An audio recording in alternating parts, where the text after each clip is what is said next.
हम भाषा शास्त्र के या भाषा दर्शन के भाषाई विश्लेषण के एक बहुत बड़े आधुनिक युग के विद्वान के बारे में चर्चा कर रहे थे।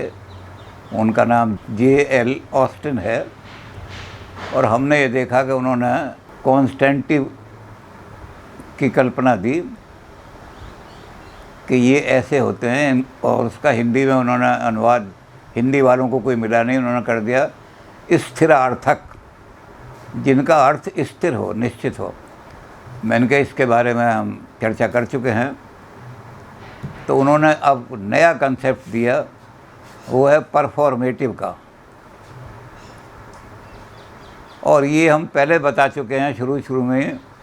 और ऑस्टिन ने भी कहा है कि ये मेरा जो सारा कंसेप्ट है ये ऑक्सफोर्ड की ऑक्सफोर्डियन इंग्लिश पे लागू होता है और ऑक्सफोर्ड की परंपराओं पर लागू होता है, इसलिए इसको हिंदी में अनुवाद करना बड़ा मुश्किल हो जाता है। तो इसलिए हम परफॉर्मेटिव को बनाने में वही उदाहरण देंगे जो कि ऑस्टिन ने दिए हैं, और ऑस्टिन की अंग्रेज़ी के उदाहरण देंगे। ऑक्सफोर्डियन इंग्लिश है और ऑक्सफोर्ड में वो परंपराएं किस तरह चलती हैं, तो हम वही उदाहरण देंगे जो उन्होंने दिए हैं।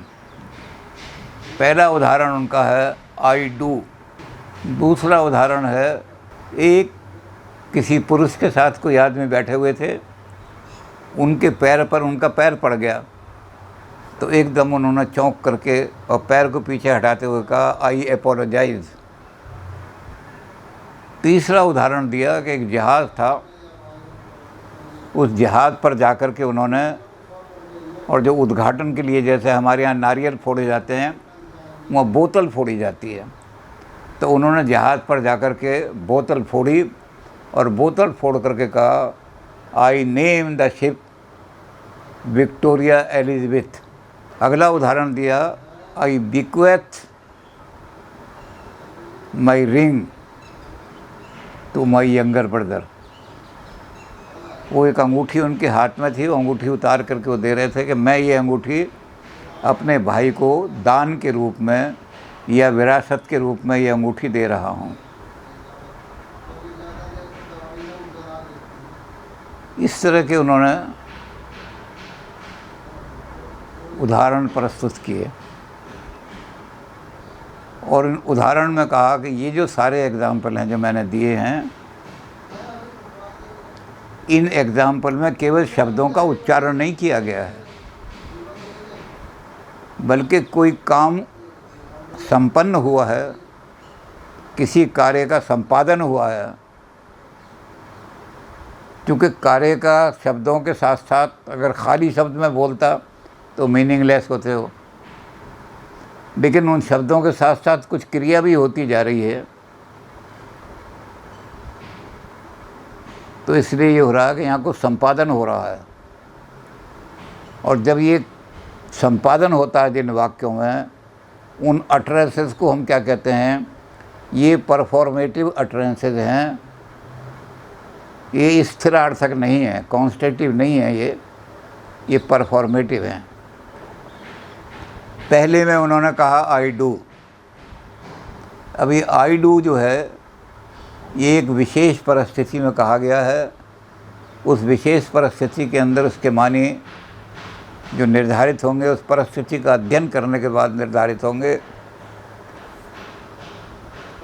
वहाँ चर्च में एक महिला खड़ी हुई है, शादी का मौका है, बिशप खड़ा होता है, पादरी, और पादरी कहता है do you accept this woman as your wife. और उसके बाद में मैं कहता हूँ I do accept, I do, मैं स्वीकार करता हूँ। तो यहाँ खाली स्वीकार करने का शब्द नहीं बोला गया, ये दो शब्द हैं, शब्द नहीं बोले गए, बल्कि क्रिया संपन्न हुई है और उस क्रिया का निष्पादन हुआ है। उस क्रिया को का सारा जो विधि होती है, उसका जो विधान होता है, उसका जो तरीका होता है, वो सारा का सारा संपादन हुआ है। तो इसमें डूइंग हुआ है, संपादन हुआ है, केवल वाच्य नहीं हुआ, वचन नहीं हुआ। इसी तरह दूसरा, जब हम उदाहरण लेंगे तो दूसरे उदाहरण में भी क्या होगा कि हम कहेंगे आई एपोलोजाइज। तो ये आई एपोलोजाइज अगर मैं 2 शब्द कह देता चारपाई पर लेटे लेटे तो ये मीनिंगलेस शब्द हो जाते। लेकिन इसमें क्या हुआ है कि उसके पैर पर मेरा पैर पड़ा है, मैंने अपने पैर को पीछे खींचा है और खींचने के बाद मैंने जेस्चर, मैं उसके सामने झुका हूँ, मेरे मुंह की मुद्रा ऐसी हुई है और फिर मैंने कहा आई एपोलोजाइज। तो आई एपोलोजाइज 2 शब्द नहीं हैं, बल्कि आई एपोलोजाइज एक पूरी क्रिया, जो क्षमा की क्रिया होती है, क्षमा मांगने की जो क्रिया होती है, सारी क्रिया का निष्पादन हुआ, इसमें संपादन हुआ है। इसलिए ये जो वाक्य है ये परफॉर्मेटिव वाक्य है, परफॉर्मेटिव अटरेंसेस, यह परफॉर्मेटिव स्टेटमेंट है। इसी तरह जो तीसरा है, मैं बोतल लेता हूँ और जहाज़ पर मारता हूँ, तो क्या है कि वहाँ कुछ लोग खड़े हुए हैं, एक पूरी जहाज़ पर मुझे बुलाया गया है, मुझे ये अधिकार दिया है कि इसको इनॉग्रेट करने का आपको ही अधिकार है, आपके द्वारा जहाज़ इनॉग्रेट होगा और आप ही इसका नाम रखा जाएंगे। तब मैं वो बोतल उठाता हूँ जो हमारी कन्वेंशन है और बोतल को उस जहाज़ में मारता हूँ और जहाज़ में मारने के बाद कहता हूँ आई name this ship queen Elizabeth. तो ये जो आई नेम का शब्द है, जिसमें मैंने आई नेम का कहा, ये 2 शब्द नहीं है। I name it queen Elizabeth ये कोई शब्द नहीं है, बल्कि एक क्रिया का निष्पादन हो रहा है, एक क्रिया का निष्पादन हो रहा है और उस निष्पादन के द्वारा वो निष्पादन मैं कर रहा हूँ, मुझे ये अधिकार दिया गया है, इसलिए मैं उसको निष्पादन कर रहा हूँ। और निष्पादन का हिस्सा जब मेरे द्वारा उस क्रिया का, तो क्रिया का होना और वचन का साथ साथ चल रहा, खाली वचन नहीं है ये, वचन के साथ साथ कुछ एक्टिविटी संपादित हुई है, कुछ काम हुआ है, किसी एक्ट को पूरा किया गया है और उस एक्ट को पूरा करने के बाद हमने जब कहा कि मैं आई नेम इट, तो वो नेमिंग की क्रिया जो हुई है, वो नेमिंग की क्रिया इसमें इसको परफॉर्मेटिव बना देती है। ये खाली सूचनार्थक नहीं है, खाली मैं सूचना नहीं दी मैंने, बल्कि परफॉर्म किया है कुछ काम, तो परफॉर्मेटिव स्टेटमेंट बन गया, अटरेंसेस बन गए। इसी तरह मैंने कहा I bequeath my ring to my younger brother. तो मैं कोई शब्द नहीं बोल रहा हूँ कि मैंने 5 या 7 शब्द बोले और उन शब्दों के कारण से मैंने आपको कोई सूचना दे दी। ये सूचनार्थक वाक्य नहीं है, किसी तरह की सूचना देने के लिए मैंने वाक्य नहीं किया, बल्कि एक्चुअली मैं अंगूठी उतार करके अपने भाई को दान कर रहा हूँ और मैंने वो अंगूठी दान की है, विक्वेथ दान की है मैंने अपने भाई को। तो दान देने का जो कर्म है वो पूरा हो गया है, निष्पादन हो गया है, उसका संपादन हुआ है इस काम का, इसलिए हम कहेंगे ये परफॉर्मेटिव स्टेटमेंट है। तो इस तरह उन्होंने अपने उदाहरण दे करके और उदाहरणों के द्वारा समझाने की कोशिश की है कि ये शब्द जो होते हैं ये परफॉर्मेटिव होते हैं। अब इन सारे जितने उदाहरण दिए हैं, सबसे पहले तो उन्होंने कहा कि ऐसे शब्द जो सूचनार्थक नहीं होते बल्कि किसी काम के निष्पादन की सूचना देते हैं कि कोई काम कंप्लीट हुआ है, कोई काम संपादित हुआ है, वो ये बता रहे हैं और उसके साथ साथ मैंने ये शब्द बोले हैं, उस कार्य के निष्पादन के साथ साथ ये शब्द बोले हैं। तो ये सारे शब्द, तो इसके लिए मुझे कोई शब्द नहीं मिला अंग्रेज़ी लैंग्वेज में। तो उन्होंने कहा इसलिए मैंने परफॉर्मेटिव का शब्द जो है मैंने निकाला है। ये 20वीं सदी की देन है ये शब्द, इससे पहले अंग्रेज़ी में ये शब्द कहीं प्रयोग नहीं हुआ।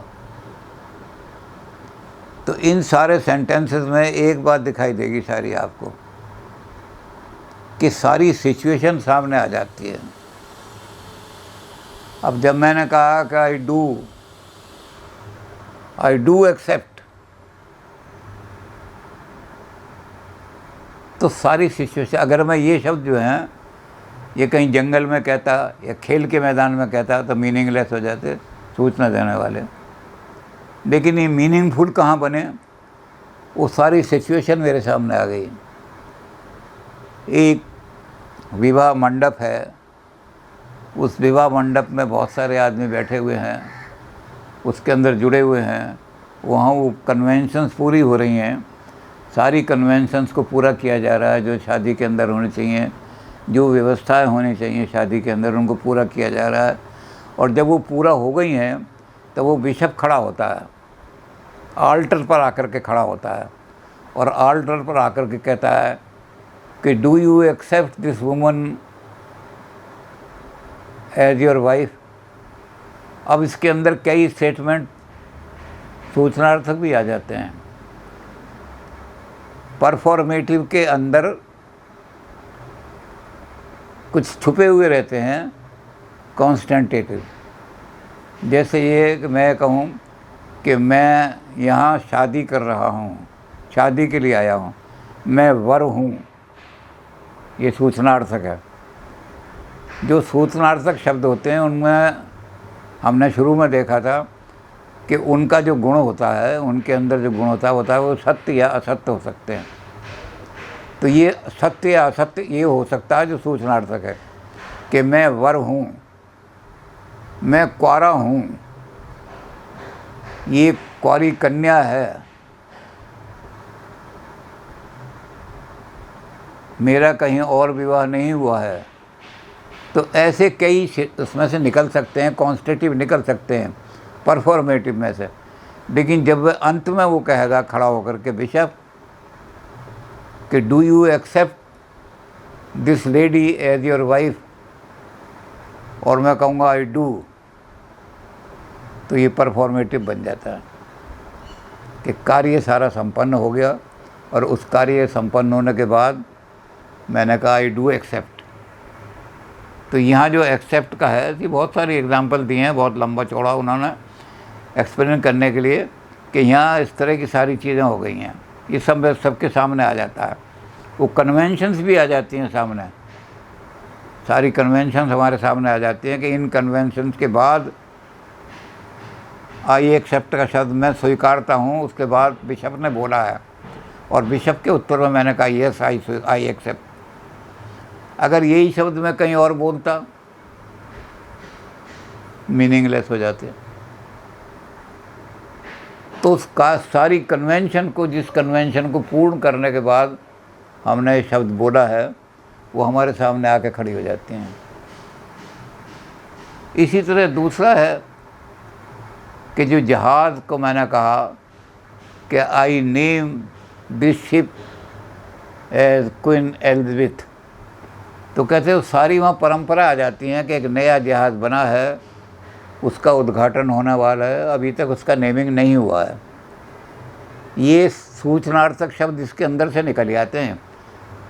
परफॉर्मेटिव जो हैं वो सूचनार्थक नहीं होते, लेकिन उनमें से सूचनार्थक निकल ही आते हैं, उनके बैकग्राउंड में होते हैं।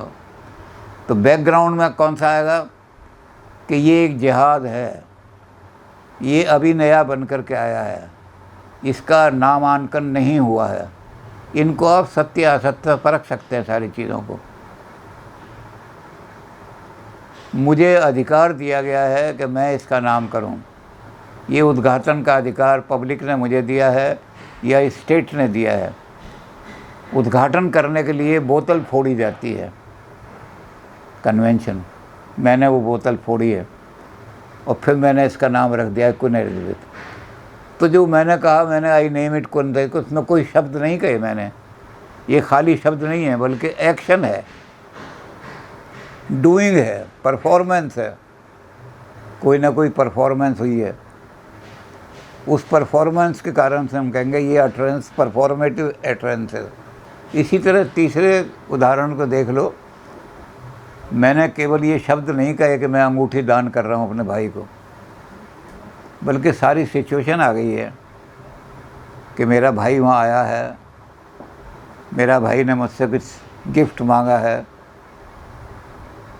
ऐसा मौका कोई हो सकता है जब वो गिफ्ट लेने का मौका हो, आइदर हिज बर्थडे और हिज मैरिज एनिवर्सरी और समथिंग एल्स। ऐसा मौका है, हर मौके पे ये नहीं कि मैं भाई को अंगूठी कभी भी दे रहा हूँ। तो सारी कन्वेंशन और सारी परिस्थिति सामने आके खड़ी हो जाएगी, और उस परिस्थिति में मैंने अंगूठी उतार करके भाई को दी। तो जब परफॉर्म हुआ एक्शन, तो ये परफॉर्मेटिव एक्शन हो गया। इसमें से भी बहुत सारे क्वेश्चनार्थक निकाल सकते हैं आप, सूचनार्थक, कॉन्स्टेंटिव इसमें से भी बहुत सारे निकाल सकते हैं। ये मेरा भाई है, आज इसके घर में कोई ऐसा फंक्शन है जब इसको गिफ्ट दिए जाते हैं, तो ये जो है ये कॉन्स्टेंटिव है। इनको तो आप यस या ट्रूथ या फॉल्स कह सकते हैं, लेकिन मैंने जो अंगूठी दे रहा हूँ उसको, उसमें ट्रूथ फॉल्स नहीं है कहीं। मैं उसको अंगूठी दे रहा हूँ, मैंने अपने भाई को अंगूठी दान दी है सारी। तो इस तरह के जो सेंटेंसेस हैं, बहुत सारे सेंटेंसेस उन्होंने, बहुत सारे लोगों ने यही किए हैं भाई, एक एक सेंटेंस को उदाहरण देकर। कितने सेंटेंस हम भाषा में, तो हज़ारों सेंटेंस होते हैं भाषा में, तो एक एक सेंटेंस को हम कैसे परखेंगे कि ये कॉन्स्टेंटिव है या परफॉर्मेटिव है। तो उन्होंने कहा, मैंने क्राइटेरिया दे दिया। इन 5 एग्ज़ाम्पल को दे करके, 4 एग्ज़ाम्पल को देकर मैंने एक क्राइटेरिया, एक मापदंड बना दिया, एक कसौटी बना दी कि जहाँ हम खाली शब्द नहीं बोलते, 2 शब्द नहीं बोले, आई एक्सेप्ट, ये तो मैं कहीं भी बोल सकता था। हलवाई की दुकान पे जलेबी खाते बोल सकता था, लेकिन कोई सिग्निफिकेंस सिचुएशन उभर के आती नहीं। हलवाई की दुकान पे जलेबी खाना ये कोई कन्वेंशन नहीं है कहीं की। तो जो कन्वेंशन सारी उभर कर के हमारे साथ आती हैं, सारी सिचुएशन हमारे सामने उभर के आ जाती है, और फिर उस सिचुएशन को हमने सेटिस्फाई कैसे किया है, वो संपन्न कैसे हुई है, संपादन कैसे हुआ, तो उसके बाद हम कहेंगे, जब ये संपादन हो गया तो हम कहेंगे अब ये परफॉर्मेटिव सेंटेंस बन गया। तो इसलिए उन्होंने कहा कि आप एक एक सेंटेंस को, जिसको भी चाहो, जब कोई सेंटेंस आपके सामने आए तब उसको देखो कि ये मेयर स्टेटमेंट है, मेयर शब्दावली है, या इसमें कुछ चीज़ परफॉर्म हुई है। और शब्दावली के साथ साथ अगर कुछ, तो आपको पता लग जाएगा कि ये परफॉर्मेटिव है। तो परफॉर्मेटिव का शब्द भी ऑस्टिन ने खुद ही निकाला है। उन्होंने खुद ही कहा है कि मुझे ऐसे अटरेंसेस की बात करने के लिए जिसमें एक्शन, जिसमें शब्दों के साथ साथ कोई क्रिया हुई है, कोई काम संपन्न हुआ है, उसके लिए मुझे कोई शब्द मिला नहीं, इसलिए मैंने परफॉर्मेटिव का शब्द निकाला है। अब जो बच्चे फिलॉसफी वाले इसको सुन रहे हैं, वो खुद ऐसे बहुत सारे सेंटेंस खोज सकते हैं। हमें बहुत सारे सेंटेंस देने की यहाँ ज़रूरत भी नहीं है, और समय भी इतना नहीं है, तो ऐसे सेंटेंस आप खोज सकते हैं। तो इन सब तक का निचोड़ निकाल करके जितने भी हैं, बहुत सारे लोगों ने ऑब्जेक्शन भी उस पर उठाए कि कॉन्स्टेटिव, उसने कहा कॉन्स्टेटिव इसमें से आप इम्प्लाई कर सकते हैं। मैंने शुरू में कहा कि जब वो आई एक्सेप्टेड, जब मैं कहता हूँ, तो आप इसमें से कई कॉन्स्टेंटिव इम्प्लाई कर सकते हैं कि मैं कुआरा हूँ, मैं वर हूँ, मैं बारात के साथ आया हूँ, ये इसमें से निकल आएंगे, लेकिन ये परफॉर्मेटिव नहीं बनेंगे। परफॉर्मेटिव वही बनेगा जिसमें परफॉर्मेंस की क्रिया हुई हो। तो इसलिए इनको अच्छी तरह से देखने के लिए उसने कहा कि जब इन उदाहरणों को आप अच्छी तरह से मंथन करेंगे, देखेंगे, तो आपको एक चीज़ पता लगेगी। वो ये चीज़ पता लगेगी, पहली चीज़ तो सब आपके सामने आएगी कि परफॉर्मेटिव कॉन्स्टेंटिव नहीं होते। परफॉर्मेटिव सेंटेंसेस में केवल शब्द बोले नहीं जाते, शब्दों का उच्चारण नहीं किया जाता, खाली शब्दों को हम एक्सप्रेस नहीं करते। हम शब्द बोल करके किसी को उसका पूरा सिचुएशन नहीं समझा सकते।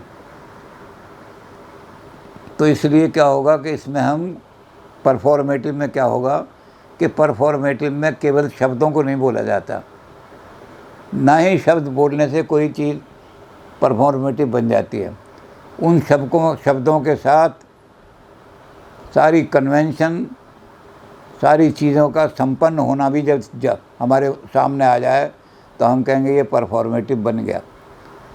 दूसरा नियम क्या होगा उसका, हमें जब देख चलेंगे, जो सारे एग्जाम्पल दिए हैं उनमें हमने देखा है कि दूसरा नियम हमारे सामने ये आएगा कि जो परफॉर्मेटिव हैं उनकी अटरेंसेस उस समय होगी जब कोई एक्शन पूरी तरह से परफॉर्म हो चुका है। जब तक एक्शन कंप्लीटली और विधि के रूप से, ये विधि विधान था इस सेक्शन के जब मैं बिक्वेथ कर रहा हूँ अंगूठी अपने भाई को, तो बिक्वेथ करने के लिए क्या क्या क्रियाएं होनी चाहिए, कैसे मेरी मुद्रा होनी चाहिए, कैसा मेरा हाथ होना चाहिए, किस तरफ को मेरा हाथ जाना चाहिए, ये सारी चीज़ें सिचुएशन सामने आ जानी चाहिए।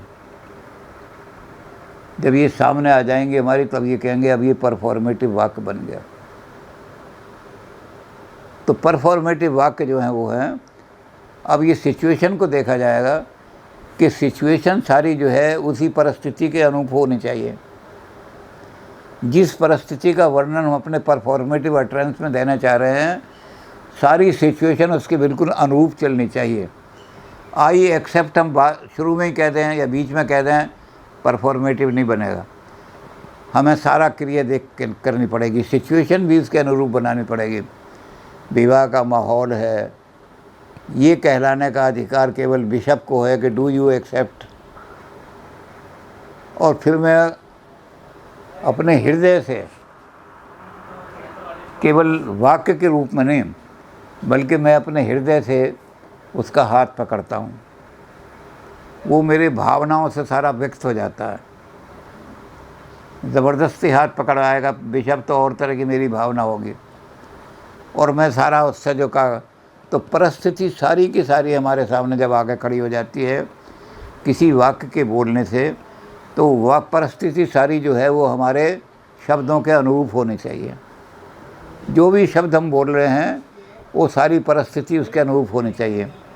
जैसे अभी हम ऑस्टिन ने कहा कि क्रिकेट के मैदान में अगर मैंने कह दिया ये एक्सेप्ट, तो मैरिज परफॉर्म नहीं हुई, या मैंने कहीं और कह दिया ये एक्सेप्टेड, तो जो एक्शन परफॉर्म हुआ था वो कोई एक्शन कोई वहाँ था ही नहीं। एक्शन क्या एक्शन सोच के गए थे आप? तो जो सेक्शन होना है उसमें परिस्थिति का सारा अनुरूप होनी चाहिए। और जो व्यक्ति है जो बोल रहा है कि मैं I accept, I bequeath, I name, I apologise, जो ये शब्द बोल रहा है जो आदमी, जो भी कह रहा है इन चीज़ों को, उस आदमी की जो परिस्थिति है वो भी परिस्थिति के जिन परिस्थितियों के द्वारा एक्सप्लेन करना चाहते हैं उनके बिल्कुल अनुकूलन होने चाहिए। वो वर जो है वर के रूप में ही अपने आप को बोलेगा। वो ऐसे नहीं कि कहीं भी खड़े हो कह दिया जी मैं तो वर हूँ, तो मारेंगे जूता उसके। तो वर जो है वो भी जो बात करेगा वो परिस्थिति के अनुकूल करेगा। जब वो परिस्थिति के अनुरूप सारी चीज़ हो जाएगी, और तब हम कहेंगे कि अब ये परफॉर्मेटिव बन गया। अब इस परफॉर्मेटिव बनाने में कई बार गलतियां हो जाती हैं, अव्यवस्था रह जाती है, क्योंकि एक एक चीज़ का एनालिसिस बड़ा इन्होंने लंबा चौड़ा किया है। एक एक शब्द का, एक एक परिस्थिति का, एक एक आदमी की व्यक्ति का, उसका व्यक्तित्व कैसा होना चाहिए। जब वो शब्द बोल रहा है तो उसके व्यक्तित्व से क्या दिखाई दे रहा है कि ये आदमी छल कपट कर रहा है या सही बोल रहा है। तो परफॉर्मेंस जब ही होगी जब वो ठीक तरह से अपना परिस्थिति के अनुकूल बात कर रहा है। तो इन सारी चीज़ों का अच्छी तरह से विश्लेषण किया है J.L. ऑस्टिन ने, क्योंकि हम सारी परिस्थितियां अगर देने लगे ना तो आधा घंटा, विवाह की परिस्थिति और है, नेमिंग की परिस्थिति और है, क्षमा मांगने की परिस्थिति और है, और व्यक्ति का फिर व्यवहार और तरह का हो जाता है हर परिस्थिति में। तो परिस्थिति के अनुकूल व्यवहार होना चाहिए व्यक्तित्व का, तब वो जाकर परफॉर्मेटिव बनेगा। और जब वो एक्शन परफॉर्म हो जाएगा तब वो जाकर के स्टेटमेंट बोलेगा। एक्शन परफॉर्म होने से पहले सारी व्यवस्थाएं पूरी होने से पहले अगर वो शब्द बोल देता है, अभी पोप ने तो कहा कि मैरिज कंप्लीट हो गई, तुम खड़े होकर कहो आई एक्सेप्ट, और बीच में कह दिया आई एक्सेप्ट, तो वो संपन्नता नहीं हुई, अभी कार्य संपन्न नहीं हुआ। तो इसलिए उन्होंने कहा कि हमें बहुत सारी क्रियाएं ऐसी ढूंढनी पड़ेंगी और ऐसे सेंटेंस ढूंढने पड़ेंगे जिन सेंटेंस में ये हो कि हम केवल वाक्य नहीं, हम शब्द नहीं बोलते, उन शब्दों के साथ किसी क्रिया को संपादित करते हैं। तो इसमें एक चीज़ खास देखनी पड़ेगी, जो इस भाषण को सुन रहे हैं वो ख़ास तौर से नोट कर लें कि एक चीज़ इसमें ख़ास दिखाई पड़ेगी। जितने सेंटेंस बोले गए हैं वो फर्स्ट पर्सन में है, आई। तो सारे उदाहरण आई में बोले गए हैं, हमने सेकंड पर्सन और थर्ड पर्सन का प्रयोग नहीं किया। तो परफॉर्मेटिव सेंटेंसेस में सबसे पहली चीज़ यह है कि बोलने वाला है कौन है, आई, फर्स्ट पर्सन। फिर दूसरी चीज़ क्या है, टेंस। प्रेजेंट टेंस में बोल रहे हैं, I do, I name, I bequeath, I apologise. ये टेंशन जो है प्रेजेंट टेंस में बोला जा रहा है, सारा प्रेजेंट टेंस है। तो ऐसे वाक्य में हम अगर टेंस बदल दें या व्यक्ति बदल दें, और फिर सबसे बड़ी चीज़ ये है कि एक्टिव वॉइस में बोला जाए, पैसिव वॉइस नहीं बोला जाएगा। I do, I name, I bequeath. अब this ring is bequeath by me ऐसा नहीं होगा, I bequeath this ring, I name, this ship is named by, so ये नहीं होगा। तो तीन चीज़ें देखनी पड़ेंगी, personal pronoun, first person, tense, present tense, voice, active voice. तो जो वर्ब इनमें यूज़ होंगे वो हमारी परफॉर्मेटिव सेंटेंसेस में यूज़ हो सकते हैं। सेंटेंस की पहचान ही ये बनाई है उन्होंने कि जब परफॉर्मेटिव वाक्य बनाएंगे तो पहले ये चीज़ें देखो, आई। अब इसमें अगर हम इनको बदल दें, हमने सेकंड पर्सन और थर्ड पर्सन बना दिया, he bequest the ring to his brother, तो अब ये सूचनार्थक बन गया। परफेक्शन तो हमने की नहीं, कोई चीज़ का परफेक्शन हुआ या नहीं हुआ, उसने अपने भाई को अंगूठी दी थी, तो ये तो सूचनार्थ शब्द तो बन गया, परफॉर्मेटिव नहीं रहा। यू, ऐसे यू में बना दिया। तुमने जहाज़ का नाम मलका एलिज़ाबेथ रखा था या रख रहे हो, तो ये सूचनार्थ, तुम इसका नाम ये रख रहे हो, यानी मैं तुम्हारे काम की सूचना मैं दे रहा हूँ लोगों को, तुम नहीं दे रहे कि मैं इसका नाम रखता हूँ। तो परफॉर्म तुम कर रहे हो और एक्शन मैं, सूचना मैं दे रहा हूँ, तो परफॉर्मेटिव सेंटेंस नहीं हो सकते। इसलिए आई इस्तेमाल करना पड़ेगा सेंटेंस में। इसी तरह से इज इस्तेमाल करना पड़ेगा। अब मैं अगर ये कह दूँ कि I named this ship as, तो इसका मतलब पहले मैंने किया था, परफॉर्म तो बहुत पहले हो चुका सेक्शन, अब एक्शन इसके साथ परफॉर्मेटिव नहीं हो रहा, तो परफॉर्म बहुत पहले हो चुका, और जब बहुत पहले हो चुका तो अब तो मैं केवल सूचना दे रहा हूँ, तो इसलिए मैं टेंस भी नहीं बदल सकता, टेंस भी प्रेजेंट टेंस ही रखना पड़ेगा और एक्टिव वॉइस में रखना पड़ेगा। कहीं कहीं उन्होंने कहा कि इसको कहते हैं कि इसमें अगर थोड़ी सी भी भूल हो गई आपकी तो इनफेलिसिटीज़, अक्षमताएँ, कमियाँ, आपके वाक्यों में कमियाँ रह जाएंगी। तो आपको इनफेलिसिटीज़ को दूर करने के लिए जहाँ इनफेलिटी रह जाएगी वहाँ कुछ गड़बड़ हो सकती है। तो ये तीन चीज़ें देखनी पड़ेंगी कि कमी ना रह जाए। ये तीन चीज़ें अगर होंगी, और चौथी चीज़ क्या देखनी पड़ेगी कि कॉन्स्टेंटेटिव जो हैं उनमें हमने देखा था उनकी वैल्यू थी ये ट्रू और फॉल्स, और परफॉर्मेटिव की वैल्यू ट्रू एंड फॉल्स से जजमेंट नहीं होती। मैं अपने भाई को अंगूठी दे रहा हूँ, ये ट्रू एंड फॉल्स नहीं है। इसके लिए उन्होंने शब्द किया है हैप्पी और अनहैप्पी। ये घटना हैप्पी है, ये घटना अगर मेरी परफॉर्मेंस और मेरे अटरेंसेस में बिल्कुल किसी तरह का गलत, तो हम कहेंगे ये बिल्कुल हैप्पी हमारा वो हो गया काम, स्टेटमेंट हमारा हैप्पीनेस को हो गया। अगर इसमें थोड़ी भी कमी रह गई, विधि विधान में कमी रह गई, या वो सिचुएशन हमारे सामने नहीं प्रेजेंट हो पाई जिस सिचुएशन को हमने कंप्लीट किया है, तो हम कहेंगे यह इनफेलिसिटी हो गई। तो कई जगह क्वेश्चन शॉर्ट उसमें आ जाता है, या उसमें आ जाता है ऑब्जेक्टिव में इनफेलिसिटीज़ क्या होती हैं, तो वो इस पर पूरा क्वेश्चन नहीं आता। तो इसलिए हम इनकी पहचान भी उन्होंने बता दी। कहीं कहीं पर उन्होंने खुद भी ये कहा है कि एक आध जगह पैसिव वॉइस में भी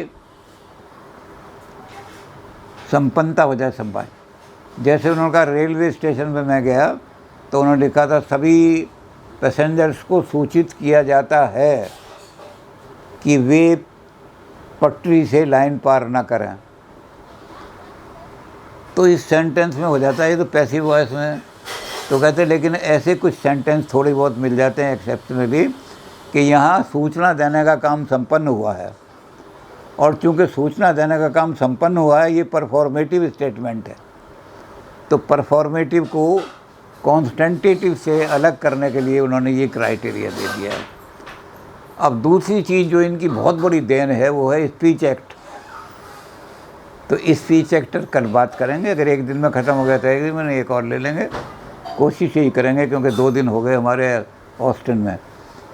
अब 2 दिन में चूँकि सारी भाषा को, ऑक्सफोर्ड की भाषा को एनालाइज किया है, तो 2 दिन से ज़्यादा इसमें तो बहुत दिन लग सकते थे, लेकिन हम परीक्षा के लिहाज से, एग्ज़ाम के लिहाज से इतना ही बहुत है।